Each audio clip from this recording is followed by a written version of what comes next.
നല്ലതിലേക്കുള്ള ഒരു പ്രതീക്ഷകളാണല്ലോ നമ്മളെല്ലാം ഇത് ചെയ്യുന്നത്, നമ്മളെ മുന്നോട്ട് നയിക്കുക. അങ്ങനെ വരുമ്പോൾ ഈ പ്രതീക്ഷകളാണ് ഞങ്ങളുടെ മുന്നിൽ ഈ പുറയിൽ കാണുന്നതെല്ലാം. നെൽകർഷകരെ സംബന്ധിച്ചോളം ഇത് വളർന്നു വന്ന് ഇത് കതിരായിട്ട് കൊയ്ത് കഴിയുമ്പോൾ കിട്ടുന്ന ഒരു ഫലവും അതിനുശേഷം അതിൻ്റെ പ്രതിഫലം എന്നുള്ള രീതിയിൽ കർഷകർക്ക് കിട്ടുന്ന ആശ്വാസങ്ങളുമാണ് ഞങ്ങൾ പ്രതീക്ഷയോടെ മുന്നോട്ട് നയിക്കുന്നത്. ഒരു ആശ്വാസകരമായ സമീപനമുണ്ടോ? ഏതാണ്ട് മാർച്ച് ഏപ്രിൽ തുടങ്ങി കർഷകർക്ക് കൊയ്തതിൻ്റെ പൈസ കിട്ടാൻ ഏതാണ്ട് 473 രൂപ 2 ദിവസം മുമ്പ് വരെ നമ്മുടെ സർക്കാർ കൊടുക്കാനുണ്ട്. 473 കോടി രൂപ കൊടുക്കാനുണ്ടെന്ന് പറയുമ്പോൾ എത്രായിരം കർഷകർക്ക് ഇത് ലഭ്യമാണ് എന്ന് നമ്മൾ തിരിച്ചറിയാം. അതിൻ്റെ ഒരു വലിയ വേദന കർഷകർക്കുണ്ട്. ആ കർഷകരെ നമ്മൾ മറക്കരുതെന്ന് ഈ കർഷക ദിനമല്ലേ ഇന്ന്.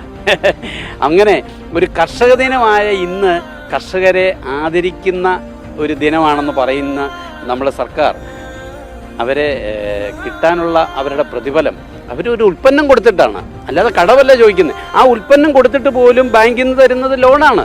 ആ ലോണ് കൃത്യമായിട്ട് ബാങ്കിൽ സർക്കാർ അത് അടച്ചില്ലെങ്കിൽ, സപ്ലൈകോ അതിൻ്റെ റിട്ടേൺ ചെയ്തില്ലെങ്കിൽ ഞങ്ങൾക്ക് സിബിൽ സ്കോർ നഷ്ടപ്പെടുമെന്ന് മാത്രമല്ല, ഞങ്ങൾ ഈ പൈസ തിരിച്ചടയ്ക്കണം.